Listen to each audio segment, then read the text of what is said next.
الحمدللہ رب العالمین والصلاة والسلام علی سید الانبیاء والمرسلین اما بعد فاعوذ باللہ من الشیطان الرجیم بسم اللہ الرحمن الرحیم۔ درس قرآن کا سلسلہ ہمارا جاری اور ساری ہے۔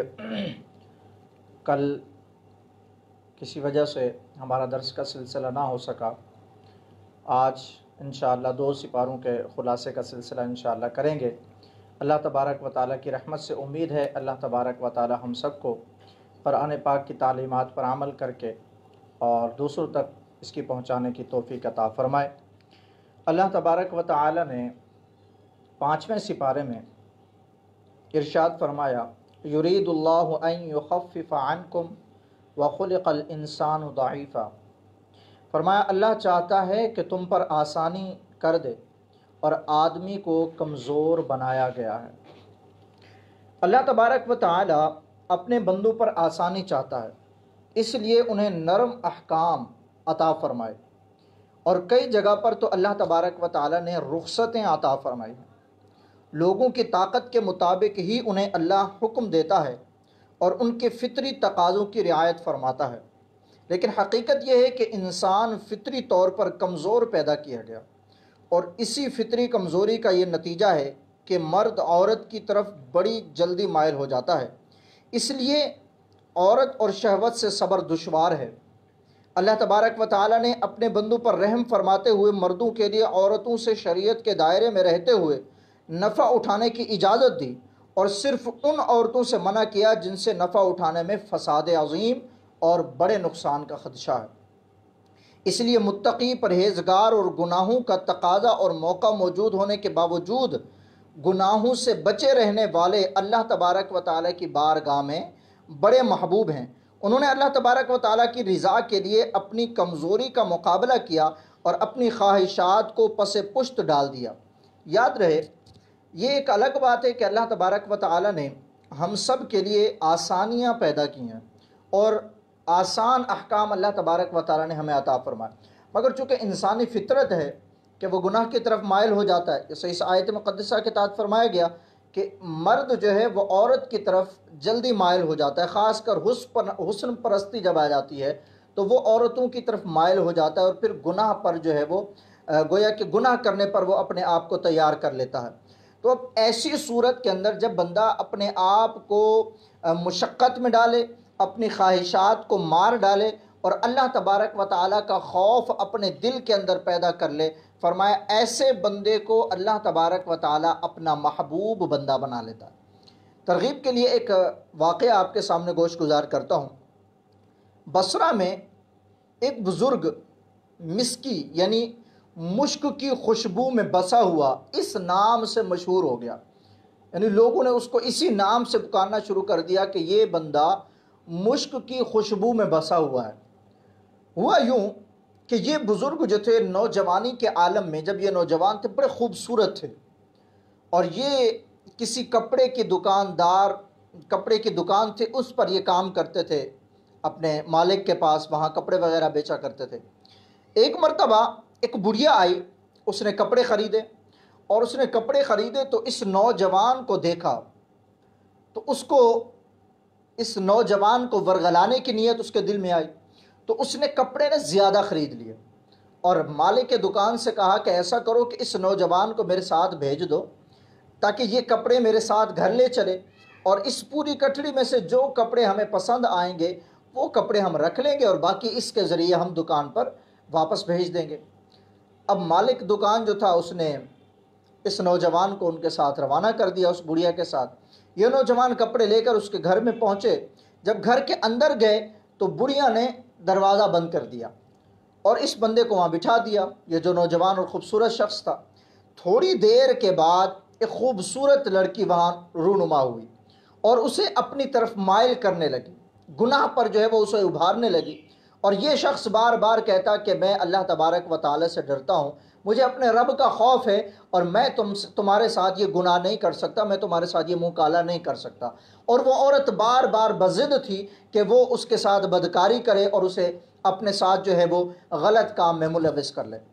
اب جب اس نوجوان اور خوبصورت شخص نے دیکھا کہ یہ عورت گناہ کرنے کے سر پہ تلی ہوئی ہے، یہ عورت بار بار مجھے اپنی طرف جو ہے وہ مائل کر رہی ہے گویا کہ. تو اس نوجوان نے یہ کیا، اس نوجوان نے کہا کہ اچھا ایسا کرو کہ مجھے بیت الخلاء کی طرف جانے کی اجازت دے دو، مجھے حاجت ہے، مجھے بیت الخلاء کی طرف جانا ہے. تو اس عورت نے جانے کی اجازت دے دی. اب جب یہ وہاں پر گیا تو اس نے، اب یقیناً یہ بہت مشقت والا کام تھا، لیکن چونکہ دل کے اندر خوف الہی تھا، اللہ تبارک و تعالیٰ کا خوف تھا، تو اس نے بیت الخلاء سے نجاست کو اٹھا کر اپنے چہرے پر اور اپنے بدن پر مل لیا، یہ سوچ کر کہ جب میں اس انداز سے باہر جاؤں گا تو یہ عورت میرے قریب نہیں آئے گی. چونکہ جو حسن تھا، جو خوبصورتی تھی، وہ اب نجاست میں لت پت ہو گئی ہے، لہذا وہ مجھے چھوڑ دے گی تاکہ میں گناہ سے بچ جاؤں.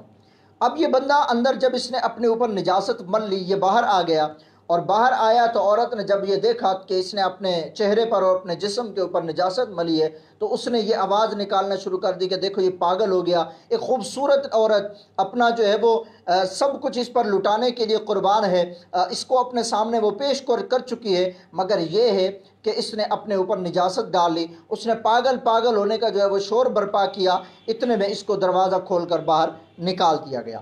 اب یہ دل ہی دل میں سوچتا ہوا، یہ کہتا ہوا کہ اے اللہ تبارک و تعالی، میرا ظاہری جسم تو ناپاک ہو گیا، میرا ظاہری جسم جو تھا وہ تو بدبودار ہو گیا، مگر اللہ کا فضل یہ ہوا کہ وہ گناہ کرنے سے بچ گیا. اب کیا ہوا؟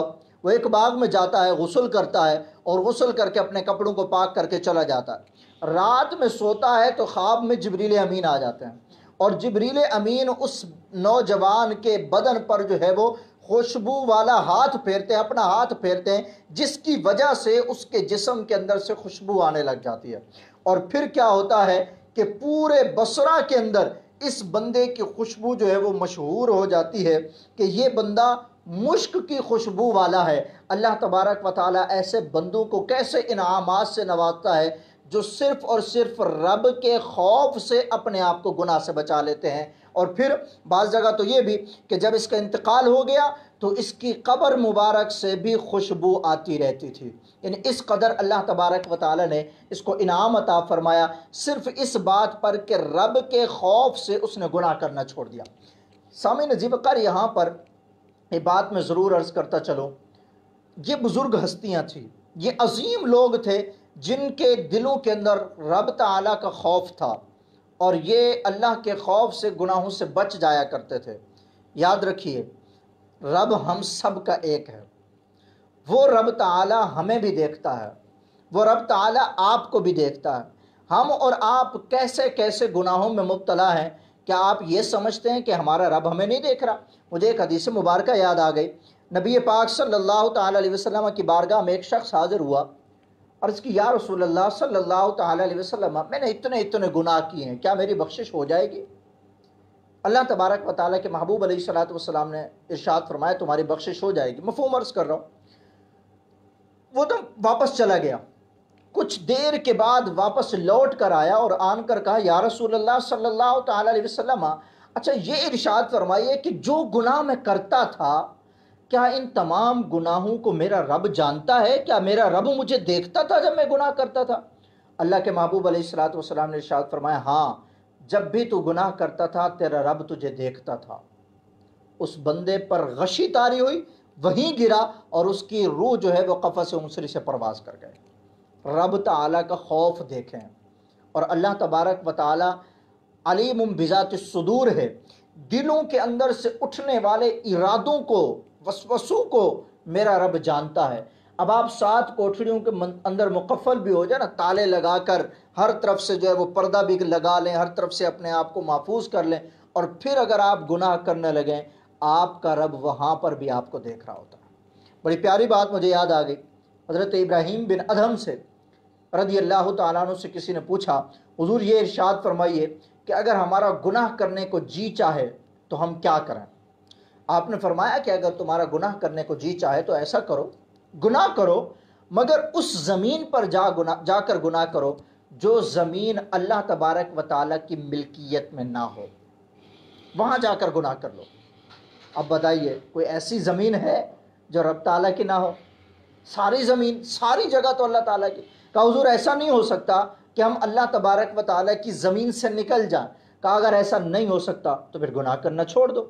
انہوں نے کہا نہیں حضور اگر پھر بھی گناہ کرنے کو جی چاہے، فرمایا اچھا ایسا کرو، کسی ایسی سلطنت میں چلے جاؤ، کسی ایسے بادشاہ کی حکمرانی میں چلے جاؤ جہاں حکومت اللہ تعالیٰ کی نہ ہو، جو سلطنت اللہ تعالیٰ کی نہ ہو، جہاں قدرت اللہ تبارک و تعالیٰ کی نہ ہو، وہاں جا کر گناہ کرو۔ کہا حضور ہر جگہ، ہر مکان، پوری دنیا، کائنات، سب کا مالک تو اللہ تعالیٰ ہے، تو ہم کیسے کسی اور جگہ جا سکتے ہیں؟ فرمایا جب رب تعالیٰ سب کا مالک اور خالق ہے تو پھر تم گناہ کرنا چھوڑ دو۔ مزید بھی اور چیزیں حضرت ابراہیم بن ادہم نے ارشاد فرمائی، مگر یاد رکھیے میرے بھائیوں، گناہ اگر کر رہے ہیں تو ایک بات یاد رکھیں، ہمارا رب ہمیں دیکھ رہا ہے۔ آپ جب یہ اپنا کنسیپٹ بنا لیں گے نا، جب بھی گناہ کرنے کو جی چاہے گا نا، تو آپ کے ذہن میں یہ بات ضرور آ جانی چاہیے کہ میرا رب مجھے دیکھ رہا ہے۔ آپ اپنے ذہن کے اندر یہ بات بالکل اس طرح بٹھا لیں جیسے آپ اپنا نام یاد رکھتے ہیں نا، اس طرح اس بات کو ذہن نشین رکھ لیں کہ میرا رب مجھے دیکھ رہا ہے۔ جب میرا رب مجھے دیکھ رہا ہے تو جب بھی میں کوئی گناہ کرنے لگوں گا تو اللہ کی رحمت سے میں اس گناہ سے بچ جاؤں گا، اس لیے کہ میرا رب مجھے دیکھ رہا ہے۔ اللہ تبارک و تعالیٰ نے مزید قرآن مجید فرقان حمید کے اندر اسی سپارے کے اندر ایک آیت مقدسہ ذکر فرمائی۔ اللہ ارشاد فرماتا ہے الرجال قوامون علی النساء بما فضل اللہ بعضهم علی بعض وبما انفقوا من اموالهم فالصالحات قانتات حافظات للغیب بما حفظ اللہ واللاتی تخافون نشوزهن فعظوهن واهجروهن في المضاجع واضربوهن فإن أطعنكم فلا تبغوا عليهن سبيلا ان اللہ کان علیا کبیرا۔ فرمایا گیا مرد عورتوں پر نگہبان ہیں اس وجہ سے کہ اللہ نے ان میں ایک کو دوسرے پر فضیلت دی، اور اس وجہ سے کہ مرد عورتوں پر اپنا مال خرچ کرتے ہیں تو نیک عورتیں شوہروں کی اطاعت کرنے والی اور ان کی عدم موجودگی میں اللہ کی حفاظت اور توفیق سے حفاظت کرنے والی ہوتی ہیں۔ اور جن عورتوں کی نافرمانی کا تمہیں اندیشہ ہو تو انہیں سمجھاؤ، اور نہ سمجھنے کی صورت میں ان سے اپنے بستر الگ کر لو، پھر نہ سمجھنے پر انہیں مارو، پھر اگر وہ تمہاری اطاعت کر لیں تو اب ان پر زیادتی کرنے کا راستہ تلاش نہ کرو، بے شک اللہ بہت بلند ہے اور بہت بڑا ہے۔ یاد رہے عورت کی ضروریات، اس کی حفاظت، اسے ادب سکھانے اور دیگر کئی امور میں مرد کو عورت پر حاکم بنایا گیا، تسلط حاصل ہے۔ گویا کہ عورت رعایا اور مرد بادشاہ ہے، اس لیے عورت پر مرد کی اطاعت لازم ہے۔ اس سے ایک بات یہ بھی واضح ہو گئی کہ شوہر بیوی کے حقوق ایک جیسے نہیں ہیں، بلکہ مرد کے حقوق عورت سے زیادہ ہیں، اور ایسا ہونا عورت کے ساتھ ناانصافی یا ظلم نہیں ہے بلکہ عین انصاف اور حکمت کے تقاضے کے مطابق ہے۔ حضرت سعد بن ربیعہ رضی اللہ تعالیٰ عنہ نے اپنی بیوی حبیبہ کو کسی خطا پر ایک تماچا مارا جس سے اس کے چہرے پر نشان پڑ گیا۔ یہ اپنے والد کے ساتھ حضور اکرم صلی اللہ تعالیٰ علیہ وسلم کی بارگاہ میں اپنے شوہر کی شکایت کرنے حاضر ہوئی تو سرکار مدینہ صلی اللہ تعالیٰ علیہ وسلم نے قصاص لینے کا حکم فرمایا۔ تب یہ آیت مقدسہ نازل ہوئی تو آپ علیہ الصلاۃ والسلام نے بدلہ لینے سے منع فرما دیا، فرمایا کہ آپ شوہر سے بدلہ نہیں لے سکتے۔ یاد رہے کہ مرد کے عورت سے افضل ہونے کی کئی وجوہات ہیں، اور ان سب کا حاصل دو چیزیں ہیں، ایک علم اور قدرت۔ اس میں کوئی شک نہیں ہے کہ مرد عقل اور علم میں عورت سے فائق ہے۔ اگرچہ بعض جگہ عورتیں بڑھ جاتی ہیں لیکن مجموعی طور پر ابھی بھی پوری دنیا پر نگاہ ڈالیں تو عقل کے امور مردوں ہی کے سپرد ہوتے ہیں۔ یوں ہی مشکل ترین اعمال سر انجام دینے پر انہیں قدرت حاصل ہے۔ یہی وجہ ہے کہ مرد عقل و دانائی اور قوت میں عورتوں سے فوقیت رکھتے ہیں۔ مزید یہ کہ جتنے بھی انبیاء، خلفاء، ائمہ ہوئے سب ہی مرد تھے، اور جہاد کرنا، گھڑ سواری کرنا اور تیر اندوزی کرنا، امامت کبریٰ یعنی حکومت و سلطنت، اور امامت صغریٰ یعنی نماز کی امامت، یوں ہی اذان، خطبہ، حدود قصاص میں گواہی بلا اتفاق مردوں کے ذمہ ہے۔ نکاح، طلاق، رجوع اور بیک وقت ایک سے زائد شادیاں کرنے کا حق بھی مرد کے پاس ہے، اور نسب بھی مردوں ہی کی طرف سے منسوب ہوتے ہیں، اور یہ سب کچھ قرائن مرد کے عورت سے افضل ہونے پر دلالت کرتے ہیں۔ مردوں کی عورت پر حکمرانی کی دوسری وجہ یہ ہے کہ مرد عورتوں پر مہر اور نان نفقہ کی صورت میں اپنا مال خرچ کرتے ہیں، اس لیے ان پر حاکم ہیں۔ خیال رہے کہ مجموعی طور پر جن سے مرد جن سے عورت سے افضل ہے، ورنہ بعض مرتبہ تو عورتیں علم اور دانائی میں کئی مردوں سے زیادہ بھی ہو جاتی ہیں، جیسے کہ ام المؤمنین حضرت عائشہ صدیقہ رضی اللہ تعالی عنہ ہم جیسے لاکھوں مردوں بلکہ ان کی نالین کی خاک کے برابر نہیں ہو سکتے، یعنی بعض مرتبہ بعض عورتیں جو ہے وہ مردوں سے افضل ہو جایا کرتی ہیں۔ یاد رہے یہاں پر چونکہ عورت کی بات چلی ہے تو نیک بیوی، خاص کر یہاں وہ لوگ سنیں جن کی ابھی تک شادی نہیں ہوئی، نیک بیوی جو ہے وہ اس کے اوصاف کیا ہونے چاہیے، کیسی ہونی چاہیے، اس کے متعلق میں آپ کو حدیث مبارکہ سناتا ہوں۔ حضرت سیدنا ابو امامہ رضی اللہ تعالی عنہ سے روایت ہے، نبی پاک صلی اللہ تعالی علیہ وسلم نے ارشاد فرمایا، تقوی کے بعد مومن کے لیے نیک بیوی سے بہتر کوئی چیز نہیں ہے، کوئی بھی چیز نہیں، یعنی ایک تقوی ہے، اس کے بعد سب سے بہترین چیز یہ ہے کہ بندے کی نیک بیوی ہو۔ فرمایا کہ اگر وہ اسے حکم دے تو وہ اطاعت کرے، اور اگر اسے وہ دیکھے تو وہ خوش کر دے، اور اس پر کسی قسم کی قسم کھا بیٹھے تو وہ قسم سچی کر دے، اور اگر وہ کہیں چلا جائے تو وہ بیوی اپنے نفس اور شوہر کے مال میں بھلائی کرے۔ یہ اللہ تبارک و تعالیٰ کے پیارے محبوب علیہ الصلوۃ والسلام نے ارشاد فرمایا کہ وہ نیک ہونی چاہیے۔ حضرت عبداللہ ابن عباس رضی اللہ تعالیٰ عنہما سے روایت ہے، نبی پاک صلی اللہ تعالیٰ علیہ وسلم نے ارشاد فرمایا، جسے یہ چار چیزیں ملیں اسے دنیا اور آخرت میں بھلائی مل گئی۔ چار چیزیں، یہ آپ نوٹ کر لیں، چار چیزیں جس کو مل گئی نا، فرمایا دنیا میں بھی وہ بھلائی میں اس کو مل گئی اور آخرت میں بھی بھلائی مل گئی۔ وہ چار چیزیں کیا ہیں؟ فرمایا سب سے پہلے شکر کرنے والا دل، ایسا دل جو شکر گزار ہو۔ دوسری چیز فرمایا یاد خدا کرنے والی زبان، یعنی ذکر اللہ میں تر ہو وہ زبان، اگر وہ کسی کو مل گئی تو سمجھ لے دنیا اور آخرت میں اس کو بھلائی مل گئی۔ تیسری بات فرمایا مصیبت پر صبر کرنے والا بدن، اور چوتھی بات فرمایا ایسی بیوی کہ اپنے نفس اور شوہر کے مال میں گناہ کی متلاشی، یعنی اس میں خیانت کرنے والی نہ ہو بلکہ وہ بھلائی کرنے والی ہو۔ یہ چار چیزیں فرمایا جس کو مل گئی، اللہ تبارک و تعالیٰ کے پیارے محبوب علیہ الصلوۃ والسلام ارشاد فرماتے ہیں اس کو دنیا اور آخرت کی بھلائی مل گئی۔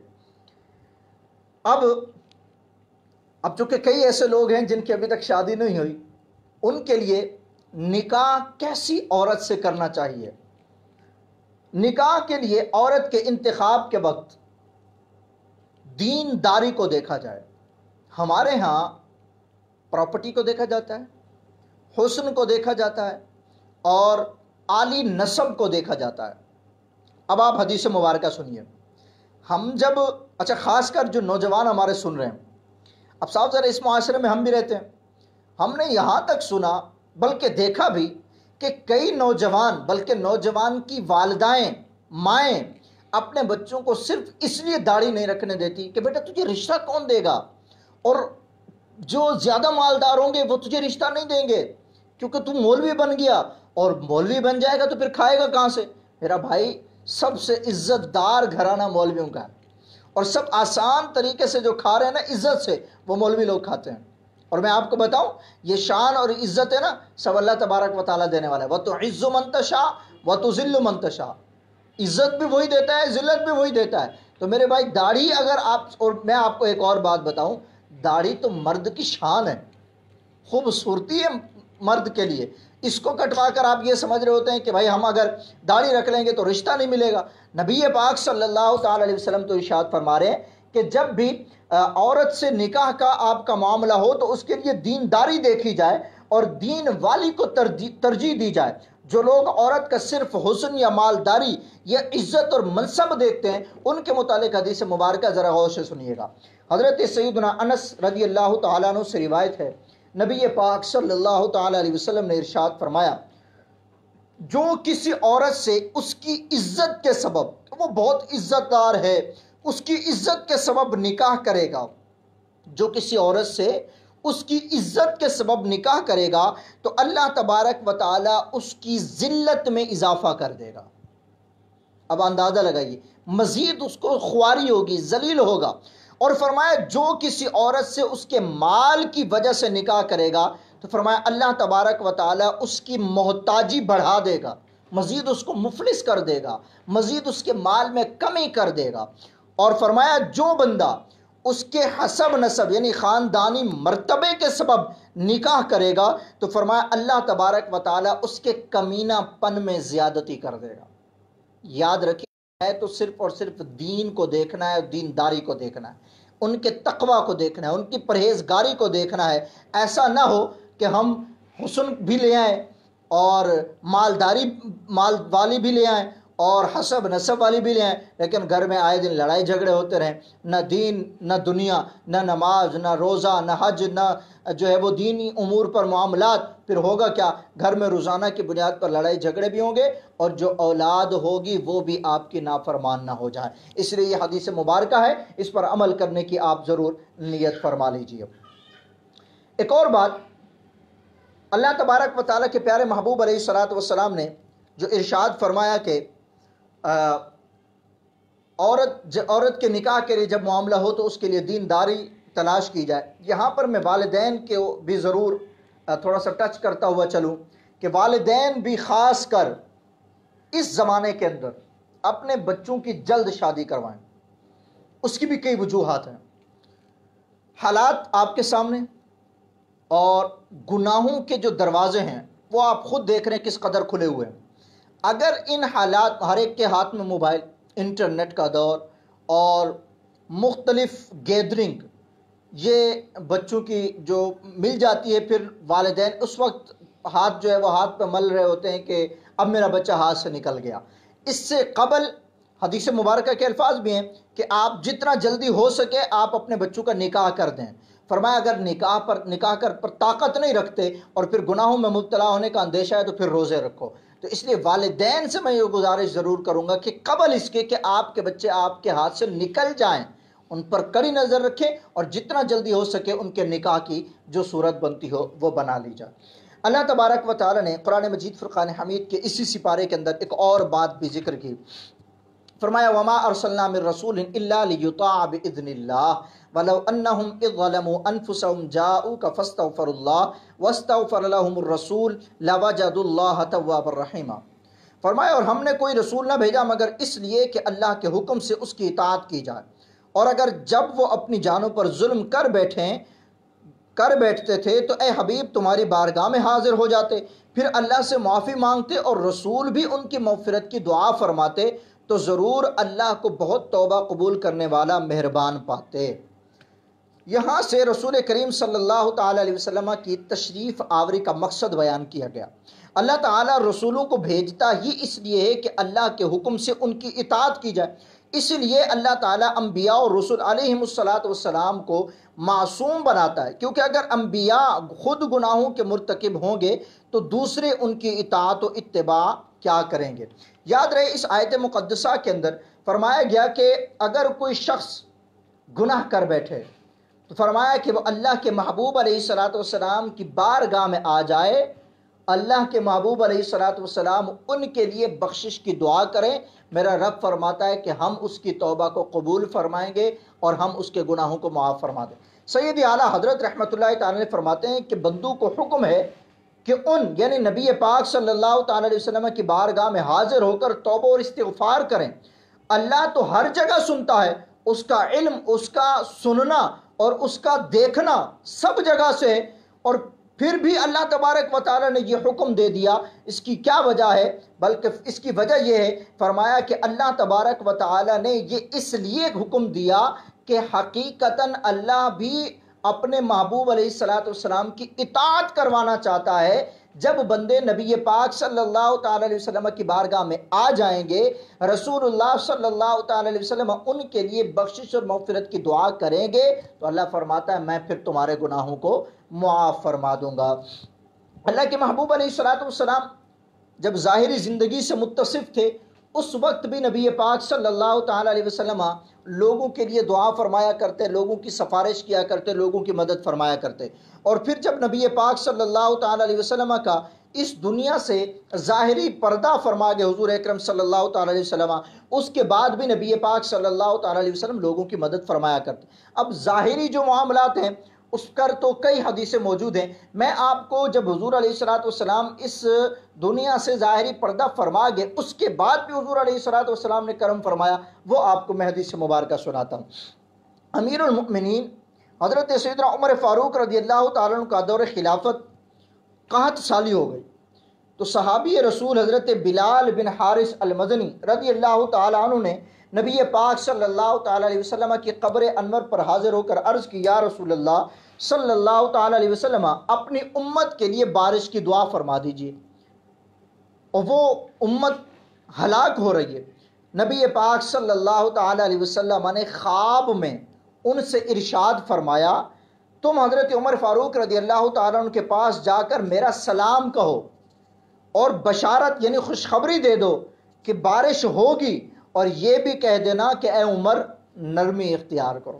اب یہ شخص حضرت عمر فاروق رضی اللہ تعالیٰ عنہ کی بارگاہ میں حاضر ہوئے اور خبر دی کہ نبی پاک صلی اللہ تعالیٰ علیہ وسلم نے میری فریاد سنی، اور حضور علیہ الصلوۃ والسلام نے ارشاد فرمایا حضرت عمر کو بارش ہونے کی خوشخبری دے دیں اور یہ بھی کہہ دیں کہ اے عمر آپ نرمی کیجئے. یاد رہے سامعین ذی وقار، اللہ کے محبوب علیہ الصلوۃ والسلام قبر انور میں بھی اپنے صحابی کی آواز کو سن رہے ہیں، ان کا جواب بھی عطا فرما رہے ہیں. ایک مرتبہ سنن دارمی کے اندر یہ حدیث ہے، ایک مرتبہ مدینہ منورہ میں قحط پڑ گیا. اہل مدینہ نے حضرت اما عائشہ صدیقہ رضی اللہ تعالیٰ عنہ کی بارگاہ میں اس کی شکایت کی، تو انہوں نے نبی پاک صلی اللہ تعالیٰ علیہ وسلم کی قبر انور کے بارے میں فرمایا کہ دیکھو، اور قبر انور پر جو ہے وہ چھت میں ایک روشن دان بنا دو، روضہ انور اور آسمان کے درمیان کوئی چیز بھی حائل نہ رہے. جب اہل مدینہ نے نبی پاک صلی اللہ تعالیٰ علیہ وسلم کے روضہ انور پر روشن دان بنایا تو فرماتے ہیں اتنی کثیر بارش ہوئی کہ سبز گھاس اگ گئی اور اونٹ موٹے ہو گئے، یہاں تک کہ گوشت سے وہ اونٹ بھر گئے. نبی پاک صلی اللہ تعالیٰ علیہ وسلم ظاہری پردہ فرمانے کے بعد بھی یہ معاملات فرما رہے ہیں. اور ایک مرتبہ تو حضرت امام مالک کے ساتھ بادشاہ ابو جعفر منصور کا نا مناظرہ ہو رہا تھا مسجد نبوی شریف کے اندر. تو بادشاہ ابو جعفر منصور کی نا آواز بلند ہو گئی، تو امام مالک رحمۃ اللہ تعالیٰ نے فرمایا کہ اے خلیفہ اپنی آواز کو پست کرو، اس لیے کہ نبی پاک صلی اللہ تعالیٰ علیہ وسلم کی بارگاہ کے آداب اور اصول یہ ہیں کہ نبی پاک صلی اللہ علیہ وسلم کی بارگاہ میں اونچی آواز سے بات نہ کی جائے کہ ان کو اس سے تکلیف ہوتی ہے. اب اونچی آواز سے بات جب بندہ ظاہر ہوتا ہے تب تکلیف ہوتی ہے.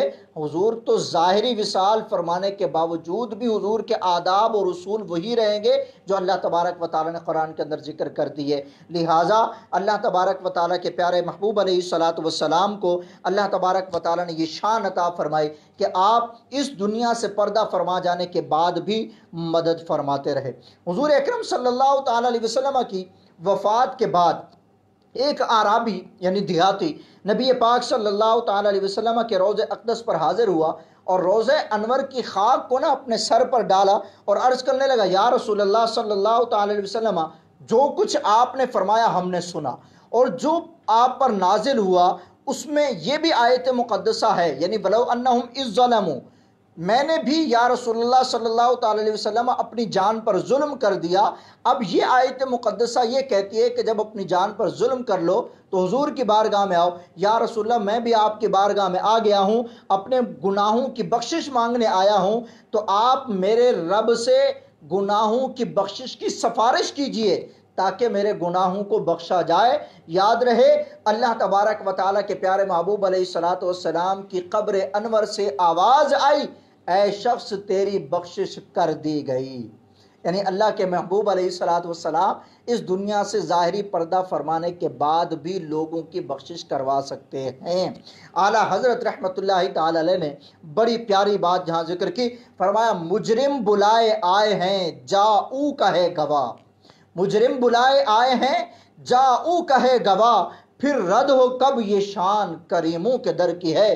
بخدا خدا کا یہی ہے در، نہیں اور کوئی مفر مکر، جو وہاں سے ہو یہیں آ کے ہو، جو یہاں نہیں تو وہاں نہیں۔ فرمایا وہی رب ہے جس نے تجھ کو ہم تن کرم بنایا، وہی رب ہے جس نے تجھ کو ہم تن کرم بنایا، ہمیں بھیک مانگنے کا تیرا آستاں بتایا۔ یا رسول اللہ ہم تو آج بھی آپ سے مانگتے ہیں اور آپ ہمیں اللہ تبارک و تعالیٰ سے دلاتے ہیں، اس لیے کہ آپ کی حدیث مبارکہ ہے اللہ مجھے دیتا ہے اور میں لوگوں میں تقسیم کرتا ہوں۔ اے میرے سامعین عزیز وقار محترم بھائیوں، اللہ تبارک و تعالیٰ نے اپنے محبوب علیہ الصلوۃ والسلام کو یہ شان عطا فرمائی، اور اللہ تبارک و تعالیٰ کا یہ کرم ہے کہ اللہ تبارک و تعالیٰ نے ہمیں اپنے محبوب علیہ الصلوۃ والسلام کا امتی بنایا۔ ایک اور حدیث قرآن مجید فرقان حمید کی اسی سپارے کی آیت مقدسہ فرمایا وَمَن يَعْمَلْ سُوءًا أَوْ يَظْلِمْ نَفْسَهُ ثُمَّ يَسْتَغْفِرِ اللَّهَ يَجِدِ اللَّهَ غَفُورًا رَحِيمًا۔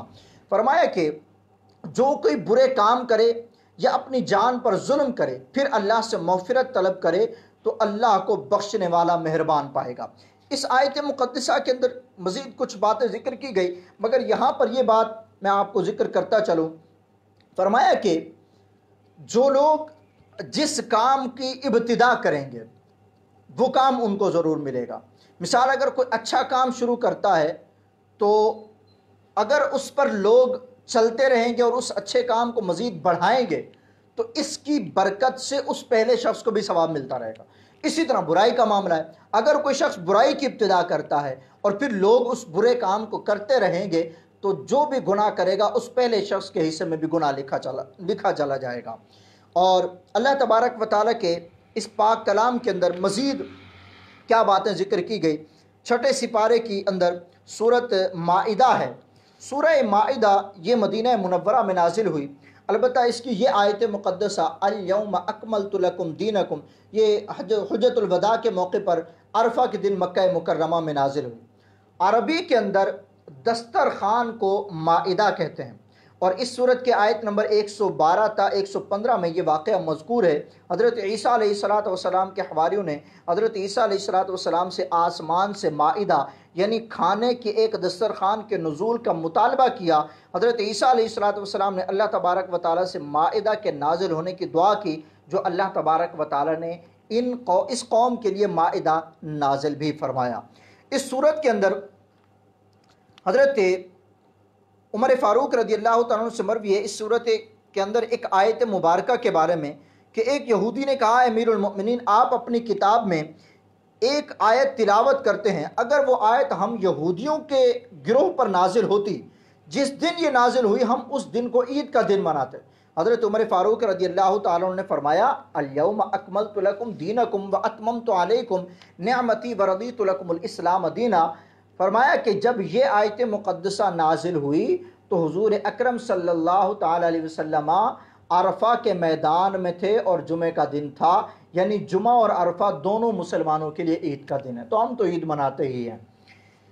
اور اس صورت کے متعلق حضرت عبداللہ بن عمر رضی اللہ تعالیٰ عنہ فرماتے ہیں کہ حضور اکرم صلی اللہ تعالی علیہ وسلم پر سورہ مائدہ نازل ہوئی، اس وقت نبی پاک صلی اللہ تعالی علیہ وسلم سواری پر تھے، تو حضور علیہ الصلوۃ والسلام کا بوجھ اٹھانے کی یہ جو سواری تھی یہ طاقت نہ رکھ سکی، اتنی یہ بھاری بھرکم صورت گویا کہ تھی، تو حضور علیہ الصلوۃ والسلام اس سواری سے نیچے تشریف لے آئے۔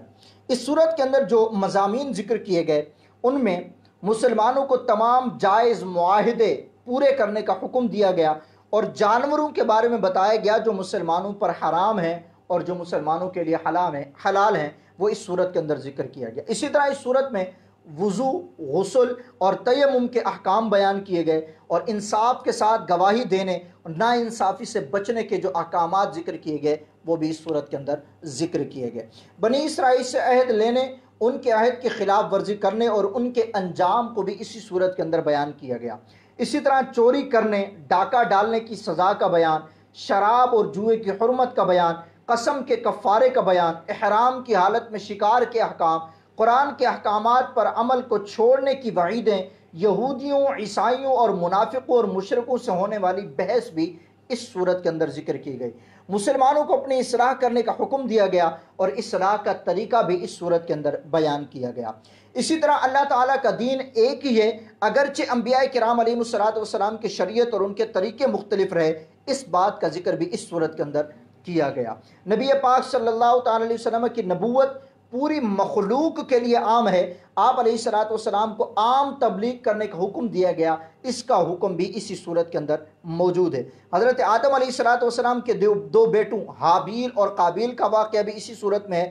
حضرت موسیٰ علیہ السلام اور بنی اسرائیل کا واقعہ بھی اسی صورت میں ہے، اور حضرت عیسیٰ علیہ السلام کے معجزے، کھانے اور دسترخوان کے واقعات بھی اسی صورت کے اندر موجود ہیں۔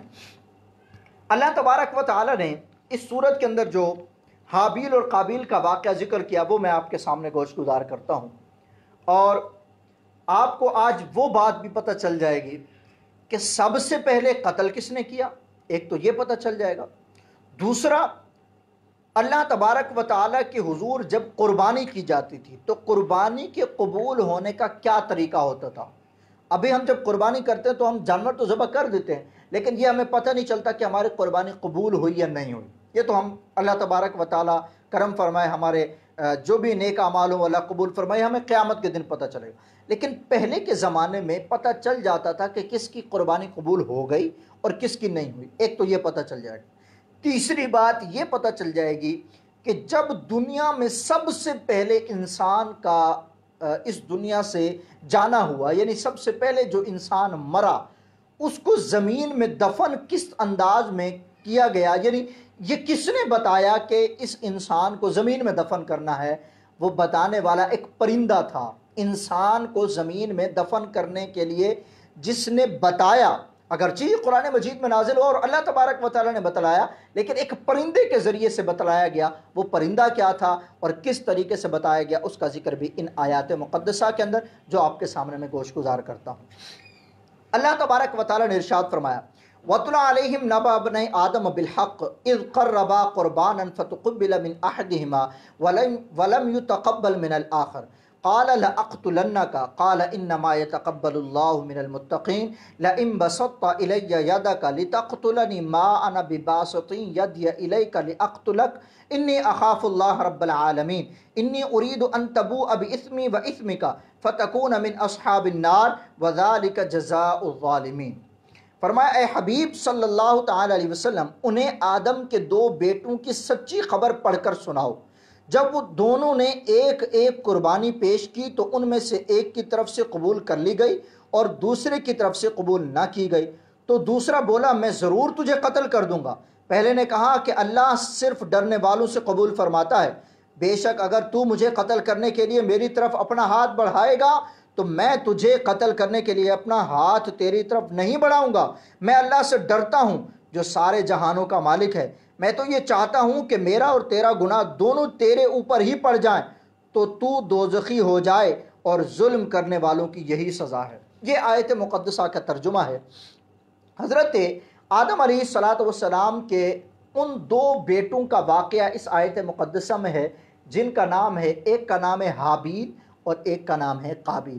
آج میں آپ کے سامنے وہ واقعہ بھی ذکر کرتا ہوں۔ تاریخ کے علماء کا بیان ہے کہ حضرت حوا رضی اللہ تعالی عنہ کے ہر حمل میں ایک لڑکا اور ایک لڑکی پیدا ہوتے تھے، اور طریقہ یہ ہوتا تھا کہ ایک لڑکا اور ایک لڑکی پیدا ہوئے، یہ دونوں بہن بھائی، اس کے بعد پھر ایک لڑکا اور ایک لڑکی پیدا ہوئے، یہ دونوں بہن بھائی ہو گئے۔ اب پہلے جو لڑکی ہوتی تھی وہ دوسرے لڑکے سے نکاح کرتی اور بعد والی لڑکی پہلے والے لڑکے سے نکاح کرتی۔ یوں یہ سلسلہ آدم علیہ السلام کے نسل سے آگے چلا۔ اب یہ سلسلہ چلتا ہی چلا آ رہا تھا اور یہ نکاحوں کی صورتیں ہوتی چلی آ رہی تھی کہ ایسا معاملہ ہوا حضرت آدم علیہ السلام کے ہاں، یہ ایک حمل کے لڑکے کا دوسرے حمل کی لڑکی سے نکاح ہوتا چلا آ رہا تھا، چونکہ انسان صرف حضرت آدم علیہ السلام کی طرف اولاد میں ہی منحصر تھے، آپس میں نکاح کرنے کے علاوہ اور کوئی صورت نہ تھی۔ اسی دستور کے مطابق یہ سلسلہ چل رہا تھا کہ حضرت آدم علیہ السلام نے قابیل کا نکاح لیوادہ نام کی لڑکی سے کرانا چاہا، جو کہ حابیل کے لیے تھی، حابیل کے ساتھ پیدا ہوئی تھی، اور حابیل کا نکاح اقلیمہ کے ساتھ جو کہ قابیل کے ساتھ پیدا ہوئی تھی، جو ایک طریقہ چل رہا تھا، یعنی ایک لڑکا اور ایک لڑکی ادھر، اور ایک لڑکا ایک لڑکی بعد میں، تو اس لڑکے کا بعد والی لڑکی سے اور اس لڑکے کا پہلے والی لڑکی سے، تو یہی صورت ہوئی کہ حضرت آدم علیہ السلام نے قابیل کا نکاح لیوادہ نام کی لڑکی سے جو حابیل کی بہن تھی اس کے ساتھ کروانا چاہا، اور حابیل کا نکاح جو ہے وہ اقلیمہ نام کی لڑکی سے جو کہ قابیل کی بہن تھی اس کے ساتھ کروانے کا ارادہ فرمایا۔ جب آپ نے یہ فرمایا کہ اس طرح نکاح ہوگا تو قابیل جو تھا وہ اس پر راضی نہ ہوا، اور چونکہ اقلیمہ جو تھی وہ ایک خوبصورت لڑکی تھی، اس نے کہا کہ میں اس سے نکاح کرنا چاہتا ہوں۔ حضرت آدم علیہ السلام نے فرمایا کیونکہ وہ تیرے ساتھ پیدا ہوئی ہے لہٰذا وہ تیری بہن ہے، اس کے ساتھ تیرا نکاح حلال نہیں ہے۔ قابیل کہنے لگا یہ تو آپ علیہ السلام کی رائے ہے، اللہ نے تو یہ حکم نہیں دیا۔ آپ علیہ السلام نے فرمایا اگر تم یہ سمجھتے ہو کہ یہ اللہ کا حکم نہیں ہے تو پھر تم ایسا کرو کہ حابیل اور قابیل تم دونوں جو ہے وہ قربانیاں لاؤ، جس کی قربانی قبول ہو جائے گی وہی اقلیمہ کا حقدار بنے گا، وہی اس سے نکاح کرے گا۔ اب ان دونوں نے جو ہے وہ قربانی اللہ تبارک و تعالیٰ کی بارگاہ میں پیش کی۔ قابیل نے گندم کا ڈھیر جمع کر دیا، اور حابیل نے ایک دمبا جو ہے وہ جانور تھا اس کو پیش کیا۔ حابیل نے ایک بکری جو تھی اس طرح بنی ہوئی ہے، دمبے کا بھی ذکر آتا ہے، بکری کو اللہ کی بارگاہ میں پیش کیا۔ اب جب ان دونوں نے اپنی قربانی کو پیش کیا تو قربانی کے قبول ہونے کا طریقہ یہ ہوتا تھا کہ جب کوئی بندہ قربانی پیش کرتا تو آسمان سے ایک آگ آتی، جس کی قربانی قبول ہونی ہوتی وہ اس کو لے جاتی۔ اب حابیل کی قربانی تھی بکری اور قابیل کی قربانی تھی گندم، آسمانی آگ نے حابیل کی قربانی کو لے لیا اور قابیل کی گندم کو چھوڑ دیا۔ اب اس پر قابیل کے دل میں بہت ہی بغض اور حسد پیدا ہوا، اور جب حضرت آدم علیہ السلام حج کے لیے مکہ مکرمہ تشریف لے گئے تو قابیل نے حابیل سے کہا کہ میں تجھے قتل کر دوں گا، اس لیے کہ جب تو مر جائے گا تو میں اقلیمہ سے نکاح کر لوں گا۔ پھر کیا ہوا؟ حابیل نے کہا کہ تو مجھے کیوں قتل کرے گا؟ قابیل نے کہا اس لیے کہ تیری قربانی مقبول ہوئی اور میری قبول نہ ہوئی اور تو اقلیمہ کا مستحق ٹھہرا، اس میں میری ذلت اور رسوائی ہے۔ حابیل نے جواب دیا کہ اللہ تعالیٰ صرف ڈرنے والوں کی ہی قربانی قبول فرماتا ہے۔ حابیل کے اس جواب کا مطلب یہ ہے کہ قربانی کو قبول کرنا اللہ کا کام ہے اور وہ متقی لوگوں کی قربانی کو قبول فرماتا ہے۔ تو متقی ہوتا تو تیری بھی قربانی قبول ہوتی، یہ خود تیرے اپنے افعال کا نتیجہ ہے، اس میں میرا کیا قصور ہے؟ اگر تو مجھے قتل کرنے کے لیے میری طرف اپنا ہاتھ بڑھائے گا تو میں تجھے قتل کرنے کے لیے اپنا ہاتھ نہیں بڑھاؤں گا، اور کیونکہ میں نہیں چاہتا کہ میری طرف سے ابتدا ہو، حالانکہ میں تجھ سے قوی اور زیادہ طاقتور ہوں، یہ صرف اس لیے کہ میں اللہ سے ڈرتا ہوں، اور میں یہ چاہتا ہوں کہ میرا یعنی میرے قتل کرنے کا گناہ اور تیرا گناہ یعنی جو اس سے پہلے تو نے کیا ہے، یعنی والد صاحب کی نافرمانی کی ہے، حسد کیا ہے اور اللہ کے فیصلے کو نہیں مانا، یہ دونوں کے دونوں گناہ جو ہے وہ تیرے اوپر آ جائے اور میں اللہ تبارک و تعالیٰ کی نافرمانی سے بچ جاؤں۔ اب یہ ان کی آپس میں بحث ہوئی۔ قابیل نے کہا کہ میں تجھے قتل کروں گا۔ حضرت آدم علیہ السلام حج کے لیے، اب اللہ تبارک و تعالیٰ نے قرآن مجید کی اسی آیت کے بعد ایک اور آیت مقدسہ نازل فرمائی، فَطَوَّعَتْ لَهُ نَفْسَهُ قَتْلَ أَخِيهِ فَقَتَلَهُ فَأَصْبَحَ مِنَ الْخَاسِرِينَ فَبَعَثَ اللَّهُ غُرَابًا يَبْحَثُ فِي الْأَرْضِ لِيُرِيَهُ كَيْفَ يُوَارِي سَوْءَةَ أَخِيهِ قَالَ يَا وَيْلَتَا أَعْجَزْتُ أَنْ أَكُونَ مِثْلَ هَذَا الْغُرَابِ فَأُوَارِيَ سَوْءَةَ أَخِي فَأَصْبَحَ مِنَ النَّادِمِينَ۔ فرمایا تو اس کے نفس نے اسے اپنے بھائی کے قتل پر راضی کر لیا تو اس نے اسے قتل کر دیا، پھر وہ نقصان اٹھانے والوں میں سے ہو گیا۔ پھر اللہ نے ایک کوا بھیجا جو زمین کورید رہا تھا تاکہ وہ اسے دکھا دے کہ وہ اپنے بھائی کی لاش کیسے چھپائے۔ کوے کا واقعہ دیکھ کر قاتل نے کہا ہے افسوس، میں اس کوے جیسا بھی نہ ہو سکا کہ اپنے بھائی کی لاش چھپا لیتا، تو وہ پچھتانے والوں میں سے ہو گیا۔ سامعین ذی وقار، قابیل نے تمام گفتگو کے بعد حابیل کو قتل کرنے کے ارادے پر ڈٹا رہا اور اس کے نفس نے اسے اس ارادے پر راضی کر لیا، چنانچہ اس قابیل نے اپنے بھائی حابیل کو کسی طریقے سے قتل کر دیا، لیکن پھر حیران ہوا کہ اس لاش کو وہ کیسے دفنائے اور کیسے چھپائے۔ یاد رکھیے سامعین ذی وقار، دنیا کے اندر سب سے پہلے مرنے والا یہ شخص تھا اور سب سے پہلا جو قتل ہوا وہ اس شخص کا تھا، یعنی حابیل کا۔ اس سے پہلے نہ کسی کا قتل ہوا تھا اور نہ ہی اس دنیا سے کسی انسان کی ڈیتھ ہوئی تھی۔ یاد رکھیے اب یہ قتل ہوا، اب دنیا میں جب کبھی کوئی بھی ناحق قتل کرے گا اس کا گناہ اس قابیل کو بھی ملتا چلا جائے گا۔ کیونکہ سب سے پہلے ابتدا اس نے کی ہے۔ اس کے بعد کیا ہوا، اب جب اس نے قتل کر دیا نا تو اب اس لاش کو کندھے پر اٹھا کر وہ گھومتا رہا کہ اس لاش کو کہاں چھپاؤں۔ پھر اللہ تبارک و تعالی نے ایک کوے کو بھیجا، وہ کوا زمین کرید رہا تھا۔ وہ واقعہ یوں ہوا کہ دو کوے آئے اور دونوں آپس میں لڑے، ایک کوے نے دوسرے کوے کو مار دیا، مار کر پھر اس نے اپنی چونچ سے اور اپنے پنجوں سے زمین کو کریدا، مٹی ہٹائی اور اس مرے ہوئے کوے کو اس مٹی کے اندر، اس جگہ کے اندر، اس سوراخ کے اندر بند کر کے اوپر مٹی ڈال دی، اور قابیل کو یہ دکھایا گیا، اور پھر اس نے اس کوے سے یہ سیکھا کہ لاش کو زمین میں دفن کیا جاتا ہے۔ یہاں پر ایک اہم ترین بات، پھر قابیل نے بھی یہی کیا کہ زمین کو کھود کر حابیل کو وہیں پر قتل اس میں دفن کر دیا۔ یہاں پر تین چیزیں، اہم ترین چیزیں ہیں جو ہمارے سیکھنے کے لیے۔ سب سے پہلی چیز ہے حسد۔ سب سے پہلے قابیل کے دل میں حسد پیدا ہوا۔ کیا پیدا ہوا کہ حابیل کو خوبصورت لڑکی کے ساتھ نکاح کرنے کا موقع مل گیا، اس وجہ سے اس کے دل میں حسد پیدا ہوا۔ اور حسد کے متعلق حضرت زبیر رضی اللہ تعالیٰ عنہ سے روایت ہے، سرکار مدینہ صلی اللہ تعالیٰ علیہ وسلم نے ارشاد فرمایا، تم میں پچھلی امتوں کی بیماری سرایت کر گئی، فرمایا حسد اور بغض یہ مونڈ دینے والی ہے۔ پھر حضور نے فرمایا تھا، میں یہ نہیں کہتا کہ بال مونڈتی ہے، لیکن یہ تمہارے دین کو مونڈ دیتی ہے، جیسے بال کو مونڈا جاتا ہے نا، فرمایا یہ حسد، بغض اور کینہ یہ تمہارے دین کو مونڈ لے گا۔ دوسری چیز قتل۔ ان آیات مقدسات سے ہمیں یہ سبق ملا۔ حضرت عبداللہ بن عمر رضی اللہ تعالیٰ عنہ فرماتے ہیں کہ ناحق یعنی حرام خون بہانا ہلاک کرنے والے ان امور میں سے جن سے نکلنے کی کوئی راہ ہو ہی نہیں سکتی۔ آپ کسی کو ناحق قتل کر دو، کبھی بھی آپ جو ہے نا اس ہلاکت سے نہیں نکل سکتے، اور آپ گناہ میں مبتلا ہو گئے، اور اس کا گناہ قابل کو بھی ملے گا۔ اور تیسری چیز حسن پرستی، جو اس ہمارے معاشرے کا بھی گویا کہ ایک ناسور بنا ہوا ہے۔ حسن پرستی، حسن پرستی کے اندر ہمارے آج کل کے نوجوان، حضرت ابو امامہ رضی اللہ تعالیٰ عنہ سے روایت ہے، نبی پاک صلی اللہ تعالیٰ علیہ وسلم نے ارشاد فرمایا، عورت کے محاسن کی طرف نظر کرنا یعنی اس کی خوبصورتی کی طرف نظر کرنا ابلیس کے زہر میں بجھے ہوئے تیروں میں سے ایک تیر ہے۔ شیطان جو ہے نا یہ ایک وار کرتا ہے، نوجوانوں کو ورغلاتا ہے۔ اور میں یہاں اگر ہماری کچھ بہنیں بھی سن رہی ہیں تو ان سے بھی گزارش کرتا ہوں، اپنے آپ کو پیش نہ کرو، اپنے حسن کی، اپنی خوبصورتی کی لاج رکھو، اپنی عزت کو بچاؤ، اس کی حفاظت کرو، اور حسن پرستی کے اندر آ کر ہمارے بھائی بھی اس میں ملوث نہ ہو جائیں۔ قابیل نے سب سے پہلا جو قتل کیا تھا حسن کی وجہ سے کیا تھا کہ اقلیمہ کے ساتھ نکاح حابیل کا ہو رہا تھا، اور چونکہ اقلیمہ خوبصورت تھی اس لیے اس نے کہا یہ مجھے ملے، اس خوبصورتی کی وجہ سے اس نے اپنے بھائی کو قتل کر دیا۔ تو میرے بھائی، میرے بہن بھائیوں جو مجھے سن رہے ہیں، اور جہاں تک یہ میرا پیغام جائے، اپنے آپ کو اللہ تبارک و تعالیٰ کے فرامین کے مطابق زندگی گزارنے والا بناؤ، حسن پرستی کے پیچھے نہ جاؤ۔